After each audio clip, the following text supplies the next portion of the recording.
अस्सलाम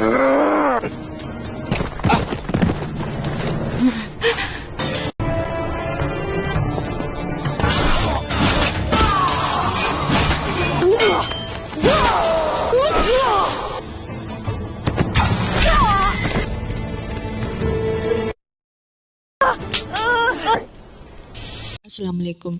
जैकोताई उरहान जब छुड़वा लेते हैं गांजा और अलाउद्दीन को तो सारे डट कर मुकाबला करते हैं मंगोलों का और उनको मार डालते हैं, मगर जैसे ही वो वापस जाने लगते हैं तो ऊपर से और मंगोल काफ़ी तादाद में आ जाते हैं और उन चारों से काफ़ी लड़ाई होती है और इस लड़ाई में वो चारों पे बस हो जाते हैं और कैद कर लिए जाते हैं। मंगोल क्योंकि तादाद में ज़्यादा होते हैं। इसी कशमकश में गांजा को एक तीर लगता है और गांजा वहाँ पर बेहोश हो जाती है।